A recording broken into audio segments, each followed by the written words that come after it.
Welcome to Lunch with Legacy Leaders, a weekly talk show with local and national thought leaders on issues impacting the Black community. Now introducing our host, Miss Ann Marie Sorrell. Good afternoon and welcome to Lunch with Legacy Leaders. I am your host, Ann Marie Sorrell, President and CEO of the Mosaic Group. Thank you so much for taking your time out of your busy afternoon to join us as we sit down with one of my favorite people in government. But before we introduce our guest today, I'd like to thank our sponsors, Broward Health and the Florida Lottery, for making this broadcast possible. So I'd like to now welcome a very special guest. He works behind the scenes tirelessly for small businesses in Broward County and beyond. And it's not too often that we get this sit down with him to talk about all the great things that he does. So welcome, Mr. Sandy Michael McDonald, Director of the Office of Economic and Small Business Development in Broward County. Hey, Ann Marie, thank you. Thanks for having me.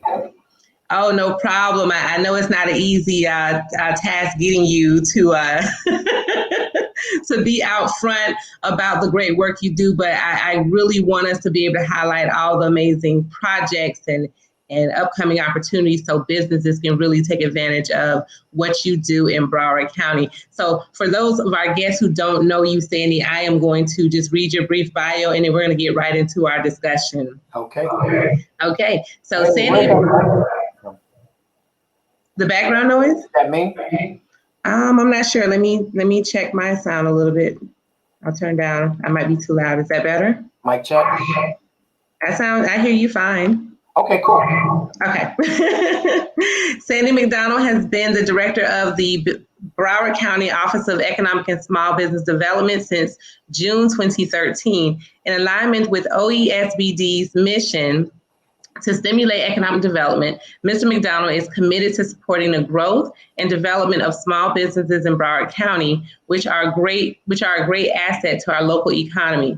Mr. McDonald also serves as Broward's designated Disadvantaged Business Enterprise Liaison Officer, DBELO, and works to support the county's commitment to the Federal Disadvantaged Business Enterprise, DBE, and Airport Concessions Disadvantaged Business Enterprise, ACDBE, programs, and OESBD, a lot of acronyms here, administers along with the county's small business program. For the past 19 years, Mr. McDonald has worked in community and economic development on both local and federal programs.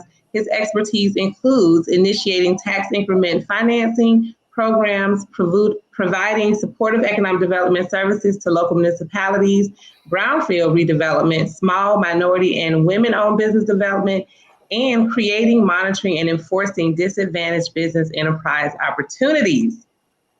So again, welcome. Hey, Ann Marie. That was a mouthful. So let's get right to it. Tell us about the role your office plays in economic development. So again, thanks for having me this afternoon. The role my office plays in economic development, I would have to say similarly, the role we're attempting to play with the 31 cities in Broward is to assure that as a government, we recognize that business, specifically small business, are true economic engines. In terms of economic development, when you're talking about sustaining, attracting, and growing existing business, you also must recognize the percentage of your industries in your area. So my office is responsible for making sure that the 31 cities understand, though I have a public-private partner called the Greater Fort Lauderdale Alliance, they work primarily in 8 target areas. But everything else that makes this county goes, that's about the cities and the county, which is my office. And the thing that we like to harp on is the fact that small business plays a major role in economic development, because in case you didn't know it, 77,000 businesses are in Broward County. Wow. 89% of all the businesses in Broward County are 20 employees or less. We are truly a small business community. So with that being said, the economic aspect of this office, assuring that there's small business opportunity, growth opportunities, startup business opportunities, entrepreneurial program opportunities, planning and visioning for business opportunities, working through county contracts as opportunities, and similarly, helping cities do the same. That's the role this office tries to play. Wow. Well, thank you for that information. I did not realize that it was that many businesses, and then over 80% of them are small businesses in Broward County. So thank you for that. That really brings home the role that you play. Why is it important for businesses to become certified?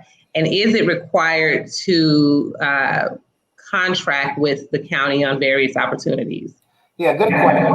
It's certainly important for businesses to get certified as a small business. Again, if we go back to acknowledging the fact 89% of the businesses in Broward are 20 employees or less, so that means they're small business. But more important to that, the Business Opportunity Act of 2012, as amended in May of 2018, that's the county ordinance, where the county is now saying at least 25% of whatever we buy, we want to buy from certified small businesses. So again, 1,300 square miles, 31 cities. The county owns an airport, a seaport, transportation, libraries, parks and rec, county facilities, roads. We buy a lot.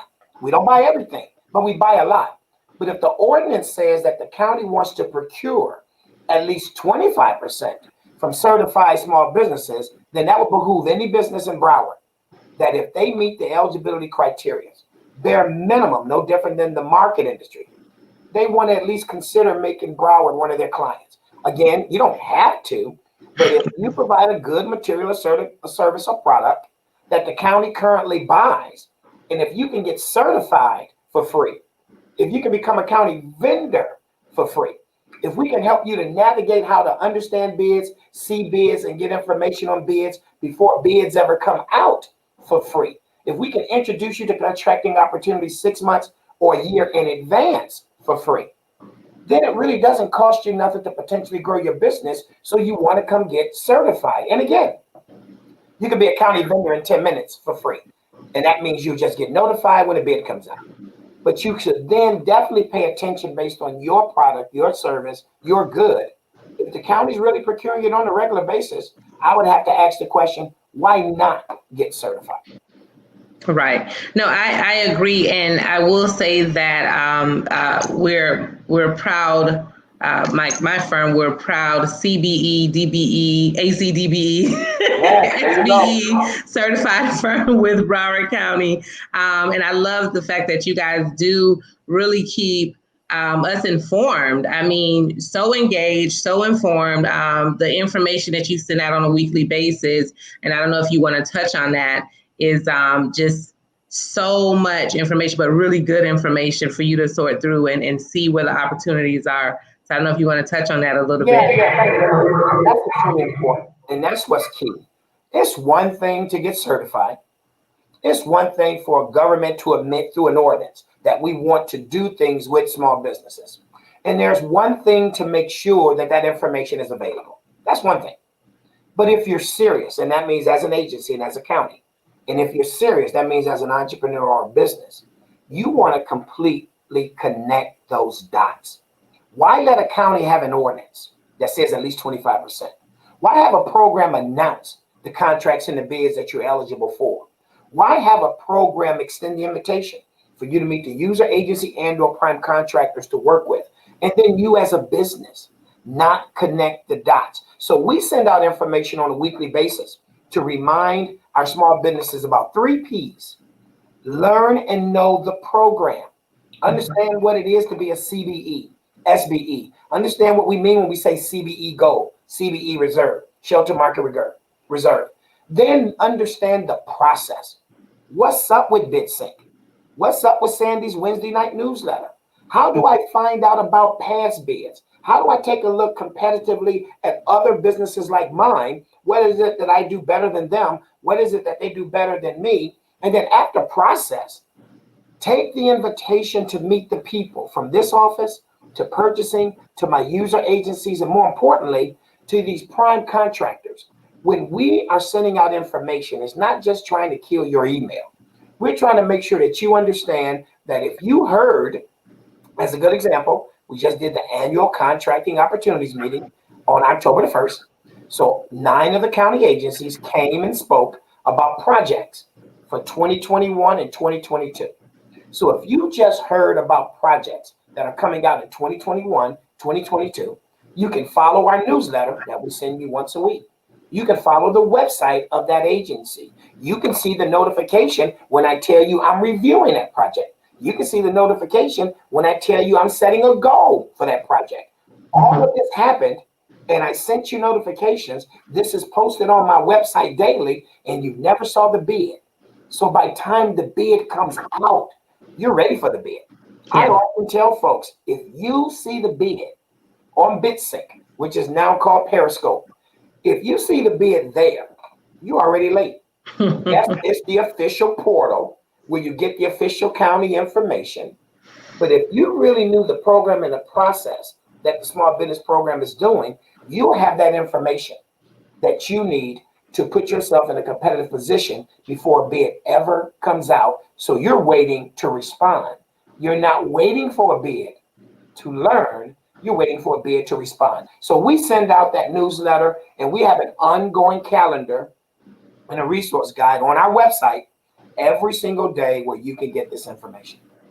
Okay, awesome. And what's the website so we can put it in the comments? Broward.org/econdev. That's short for economic development. Broward.org/econdev. And you can get information on the program, all of the programs. You can get information on how to become a county vendor. You get the information on how to get certified. You have access to the calendar that will even walk you through the certification process. We even lead you to a YouTube video that if you don't want my face and voice, someone will walk you through how to fill out the application.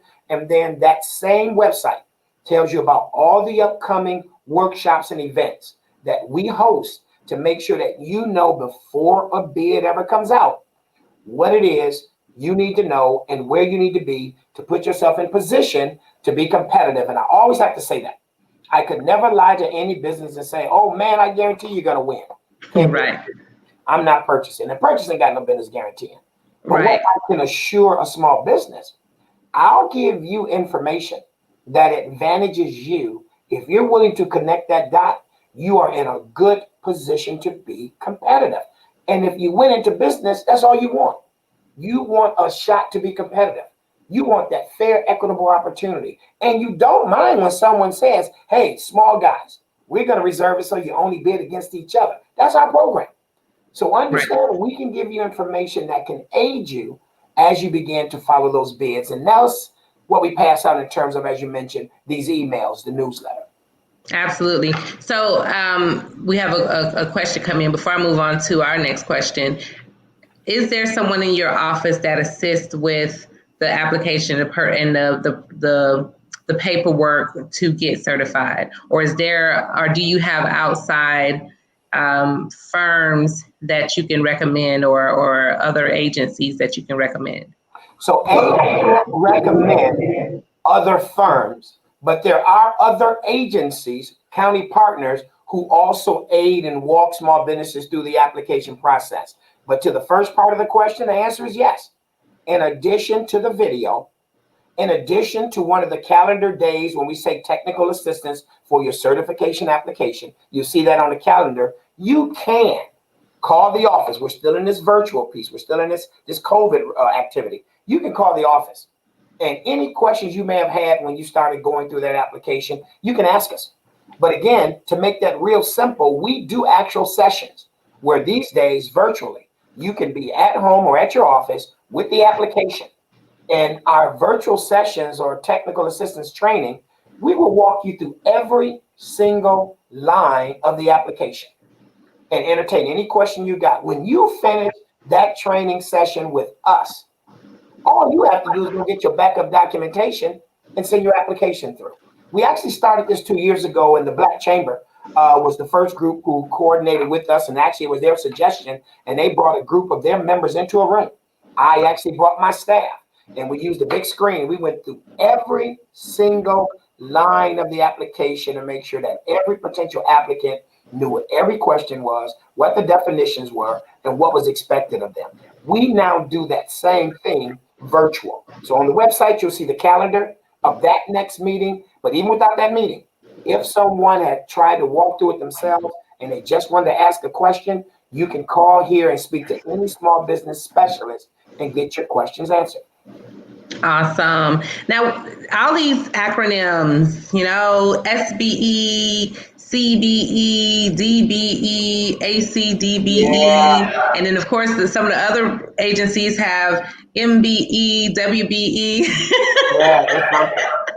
all the BEs. Tell us about your BEs. Yeah. Hey, I might have to frame that. Wait a minute. I know you in marketing advertising, but hey, that sounded good. I might have to frame that one. So I actually, each year for the American Contract Compliance Association, I teach a course, and it's called Alphabet Soup. And it's everything from HubZone to 8A to MBE to WOSB to SVOB. But for my BEs, SBE is my sheltered market program, small business enterprise. It's the smallest of our small businesses. It's the idea when that business is just getting started. We reserve contractual opportunities, $250,000 or less, exclusively for my SBEs. So on that same website, someone can see not only the definition, but all the eligibilities for SBE, small business enterprise. Then we got CBE, county business enterprise. That's the largest of our two local programs. And this is really about a business for everything the county procures at $250,000 or more. We primarily set goals. That convention center project, a $1 billion project with a B. We had planned to make sure that at least 30% of what they do is done with my CBEs, county business enterprise. But the other part about the CBEs, we also do reserves. I might have a facility or project that's like 5 or 6 million. And I got 5 or 6 small businesses that can meet all of the criteria, or at least multiple CBEs that can meet all the criteria. So instead of giving that project to a major firm with a goal, we take that CBE and we do a CBE reserve. And that means only the CBEs can go after it and win. So the small business enterprise, the county business enterprise is our local program. But because we spend money that belongs to the Department of Transportation, because we got the transit system for transportation and buses, and we got aviation and an airport, whenever they spend money, we then have to follow the federal program 49 CFR, which is the Disadvantaged Business Enterprise, DBE, or for those activities you see inside the airport concessions, Disadvantaged Business Enterprise. And anytime Department of Transportation money is being spent, we have to use their methodology, the federal program, to identify DBEs and ACDBEs to participate. The thing I like to remind all of my small businesses when they come to me local, if you happen to be a minority or a woman, and you come to me about local participation, I'm going to certify you for Broward's program, but I'm going to encourage them to get certified through us for the federal program. So that's the DBE and the ACDBE. And those are the programs that Broward administers on behalf of the federal and the local program, SBE and CBE. Awesome. Thank you for that clarification. And you kind of went through, I'm certified now, what happens. And I think what I really want you to highlight is the importance of being proactive as a vendor, as a certified vendor. And then what about, and I think you've done this well, but I just want you to talk about it a little bit more because everybody hasn't witnessed it like I have.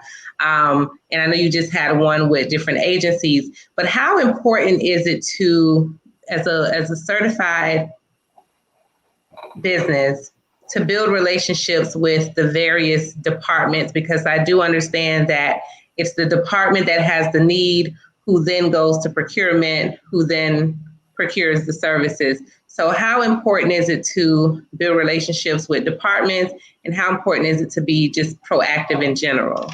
Yeah, so I'll start with that, about how important it is with the departments, because I also want to remove some misnomers or remove some less than factual information. We all get it. In private industry, seriously, I could take you to dinner. I could probably send you the best bottle of scotch. And as a friend with a smile, you might give me a contract. Government, that's not supposed to happen. Government is strictly supposed to be about transparency in the bid. Do people have relationships? Yes. Should you forge relationships? Yes. Should you nurture relationships? Yes. Do you need relationships over process? No. In government contracting, I want to know the process. In government contracting, I want to know the ordinance. That's the law. In government processing, I want to know from process to the ordinance to your protocol. If I know that, I may have never needed to meet the transportation director, but he or she gonna end up knowing who I am, because through the bid process, I not only download and respond, I participate in the Q&A. From the presentation perspective, if it's an RFP, I'm gonna make sure once eligible or deemed qualified, my presentation leaves a message. And more importantly, if I'm ever fortunate enough to win a contract, I'm going to complete that contract on time, on budget, with quality work, where they'll be asking me my name. So what I often tell my small businesses in terms of relationships, yes, that's why it's one of my P's: program, process, people.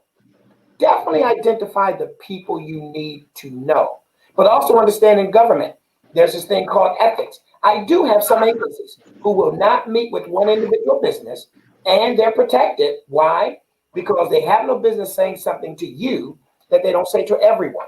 So they have to be extremely careful. I got other agencies similar to those who did the workshop. They're comfortable having that dialogue back and forth. They're comfortable with you reading their website, then contacting someone in the agency with a question.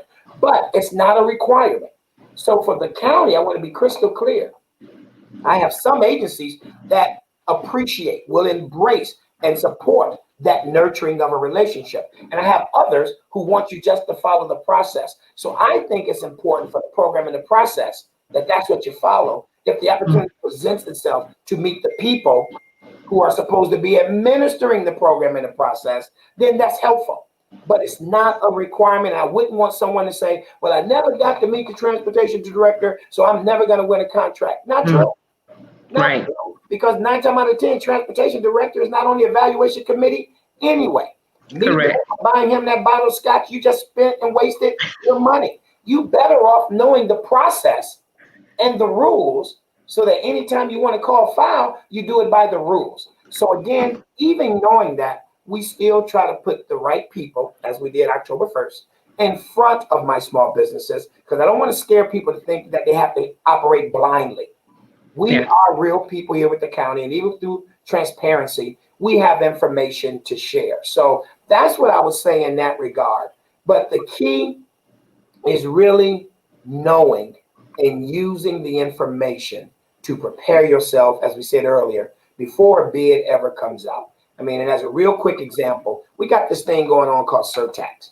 Surtax is getting ready to be with us for the next 28 years. That's everything that we do with this penny, even with COVID slowing the dollar amounts, is still being collected.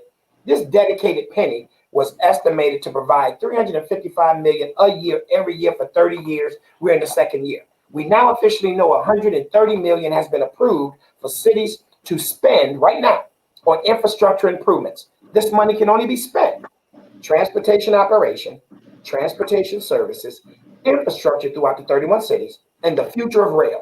I'm using this as an example because this is how a small business must dot the I's and cross their T's. Since July of 2019, we've been telling you about surtax projects coming up. This year, we told you which ones were proposed by the Metropolitan Planning Organization, the MPO, for the Oversight Board and the Commission to consider. Since May, we told you which ones were actually approved by the Oversight Board. In June, we told you which ones were approved by the Commission. In September, we told you that the money has been allocated for those projects. So if you just followed us, you now know there's approximately $126 million of city infrastructure projects that are going to go to the street. They ain't went to bid yet. But if you paid attention to our workshops on my website, I went one step further. I took each city and I told you every project I've already reviewed. I told you what the goal is for every project. I told you what the scope of service they're going to be looking for that project. My next workshop, I'm going to tell you when that project is going to come out for bid. So think of everything we just did and the bids never came out. So knowing the process, understanding the program, and being willing to map your own strategy, then businesses who are relevant to these type projects got all this information before the project even came out. I'm even telling them for the city who's going to do their own procurement, what portal the cities are going to use and who to register with the cities. If I had all of that, I don't want to be shocked the second week of November to see a bid come out from multiple cities and say, oh, wow, when did this happen? You've been hearing about that since July of 2019. So that's our point about understanding process and using all the things we do, all the tools we have to your advantage. But that does take a strategic plan to say, I'm going to trail. You don't need to trail everything. Small businesses ain't got enough staff, but you have to identify those things which look like you, sound like you, and you got to make those work. Absolutely. No, that's, you just dropped so many good nuggets. I want to ask you, and I know you're not procurement and you don't really sit on the selection committees, but for those who want to know, like what is first with the bid, what does a good bid package look like? And then what are some of the keys to success for bidding and then fulfilling the contracts? The best answer for that, you're right. I'm not purchasing, but I'm going to take it all the way back to something you heard years ago. When you buy a box, especially when parents used to buy all those Christmas gifts, first thing they say, read all the instructions.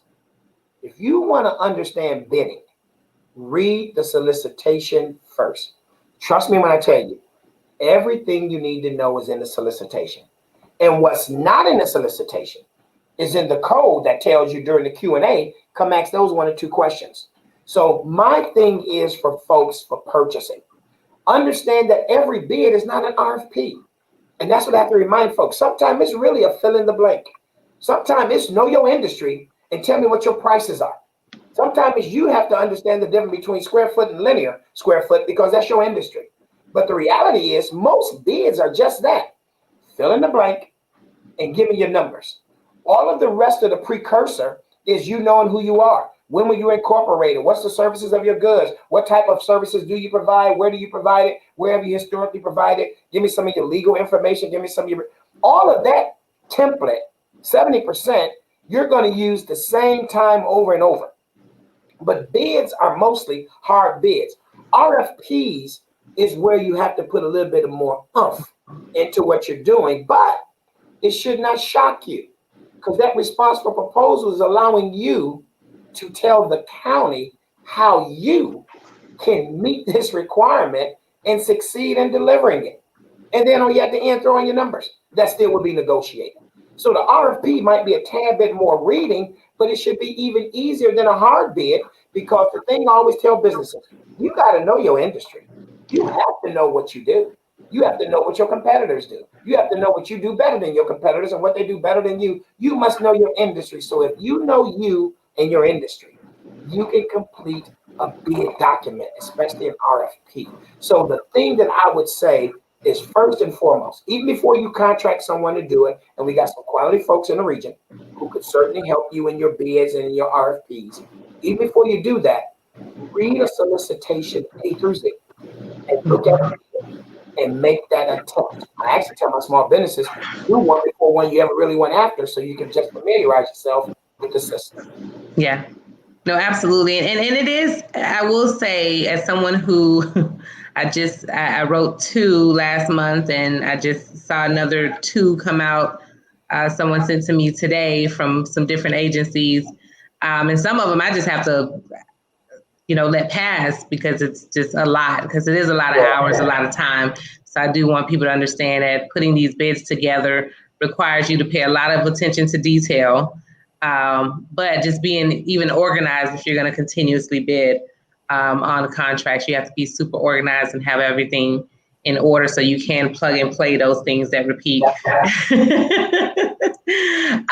So give me a quick stat. I know Mayor Honus throws out some stats on where the program has been into where it is today. Can you share with us how what you've accomplished with your program? We're actually ready to be ready for the commission at the end of the calendar year. I mean, we're excited about the fact that There's over 713 certified small businesses. But we've actually increased. I got here in 2013. I think the mayor said he got here a couple of years before me. We've actually increased what used to be participation of 11% to, with this at least 25, we're hovering over 34%. Wow. We're hovering over 34% actual participation and attainment. That's what we need to be real clear about. It's not just about a goal, an aspirational goal. The ideal is that how much small businesses are really participating. Right now, we're chiming over 34% small business participation. And the exciting thing is we have more room. We're going to be using all of what has happened due to COVID. All county projects like Surtax, the Convention Center, the port, and the airport, all dollars that are already here in the bank, we're going to use that to stabilize our economy and re-jump business opportunities for our small businesses and primes to get back re-engaged. So we want folks to know, might have 713 certified firms. Purchasing might record over 33,000 vendors in our system. But since the county, minus COVID, normally procures about $1 billion of goods and services every year, that means at least 250 million ought to be going to small businesses in different industries. And I'm telling you, I only got 713 certified firms in multiple industries. That'll tell everybody there's room to participate. When I start talking about 31 city infrastructure dollars and everybody wants to improve roads in their cities, and I might only have 11 asphalt firms, and everywhere there's a 30% goal minimum, my 11 is getting ready to eat. But that industry has room for more. So in terms of the opportunities, they're here. And in terms of the number of businesses, we got room to grow. And again, competitively grow with folks participating. I'll leave you with the fact that I don't want to grow 713 certified firms into 1,200 and be glad I've increased it by 500. I want to make sure that even if I have 1,000 firms, I need 60% participating on a regular. We'll figure out the other 40. But I got to grow to make sure 40% is winning. Because if I ever want 40% to become 50, it's going to happen because those who aren't winning are going to start taking lessons from those who are. I'm more concerned about small businesses getting paid than getting certified. So I don't ever have 3,000 certified. Again, 77,000 businesses in Broward, 10% of that is 7,700. Divide that could be another 3,800. So that's what I should be around, but I'm fine.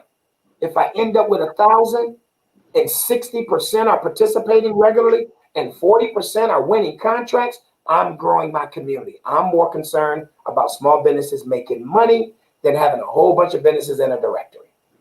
No, I love that. And I just want you to add too, because I think oftentimes small businesses, they do participate, they do get some contracts, but it's not always enough for them to now get to that next threshold to the point where, they can now compete as a prime contractor. So do you guys have any programs in place to help elevate the SBE to the CBE and the CBE to a prime?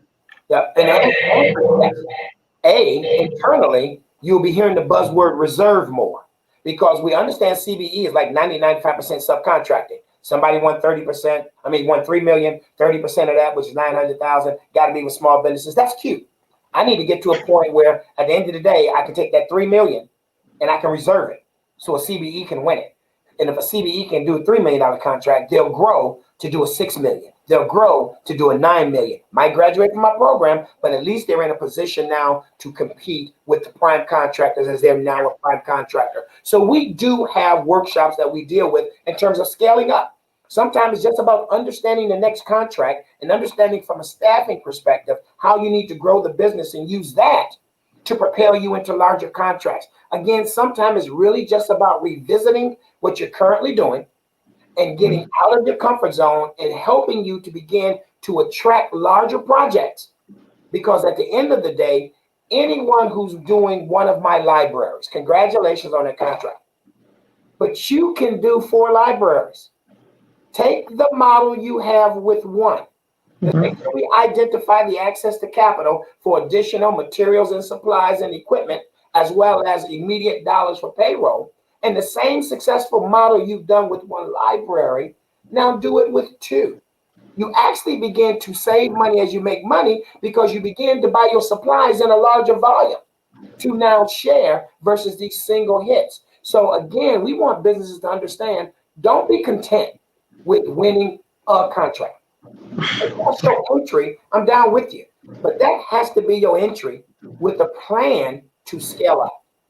If you got one contract, I need you to get three. You got three, I need you to get five. You get five, I need you to get two. That's twice the amount of the five you used to have. Then we'll start talking about volume. So we do one-on-one consults with these. We encourage folks to take a look at our entrepreneurship program because it's not just the entrepreneurs. We do the other one, listening to your business. I want to pay attention to what you did those first 3 to 5 years. And I want to make sure we can create a plan with you that you are better in the next 3 to 5 years. So we actually are intentional about not just getting you in, not just developing you, but how can I help you to scale? And where we are with Surtax coming out of this COVID, this is about scaling. These are growth opportunities that our businesses have in front of them right now. I love it. I love it. So I know we're short on time, so I want you to leave with our audience your best piece of advice and golden nugget. I know you've given tons today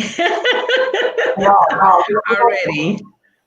And again, thank you, Ann Marie, for having me, and thank Legacy for doing this on a regular with the leaders around the county and around the region. It's extremely important. But I think the nugget I'll leave you with today, I actually used it last night in the newsletter because it's so real. And even in this time of virtual, and we've now started doing virtual networking, virtual happy hours, and folks are still finding ways to mingle and commingle. I'm not against it. But if you are a business, and if you are about growing your business, at some point, your network has to translate to net worth. Right. You got to make it work for you. So when it comes to Broward County, the information, the networking we do for you and with you, all the information we disseminate and we share, just don't join my workshops just for the sake of doing my workshops. Make that information turn into net worth. You know, challenge us. And like I said, we got some good examples that I'm going to use next year. Folks who since last summer been trailing the surtax, who've never had a county contract, who use all the networking events and workshops to their advantage, who are now winning and posturing and positioning themselves to win even more. That's the best example. So that nugget is, yes, please continue to network. But you need to be smart enough to recognize that your network has to result in net worth, or stop all that chit-chatting. That would be my nugget. I love that golden nugget, especially the end, or stop all that chit-chatting. Well, thank you so much again, Sandy, for joining us today. This was such a great conversation. I know we could go on for another hour with just the wealth of knowledge that you have and all of the great programs that you have over at Broward County. And let's just get that website one more time on how people can find out more information about not just getting certified, but about your programs, upcoming opportunities, and more. Broward.org/econdev. That's short for economic development. Broward.org/econdev, or call and email us to start an appointment with me or any of my specialists. 954-357-6400. Awesome. Thank you so much. And just stay with us for one more minute. Okay. We're just going to make a couple of quick announcements. So our next issue for Legacy Magazine South Florida and MIA will be published on October 26th. So please look out for that. If you're in the Miami-Dade area, it will be published through the Miami Herald. And if you're in the Broward Palm Beach area, it will be published through the Sun Sentinel. And if you can't reach either, wherever you are, you can always download and review the publication at miamediagroup.com. And, next week we'll have another special guest with us. Thank you again, Sandy, for taking this time and giving us, really, I feel like this is our exclusive with you because I know you don't do this really often. So thank you for taking your time out to do that. Please, everyone, save the date. Every Thursday, we're right back here. Make sure you share. This is so much good information. There's no reason why no one should go ahead and visit that website today. Start the process of getting certified. If you're a small business, start with the SBE, but hey, I don't say limit yourself. Go ahead and get SBE, CBE, DBE, and ACDBE certified. If you have all your paperwork in order, just go ahead and do all of the certifications and start the process today. Anything else you want to add, Sandy? Nope, that'll be it. Okay. Once again. All right. Well, tune in again and join us next Thursday at noon.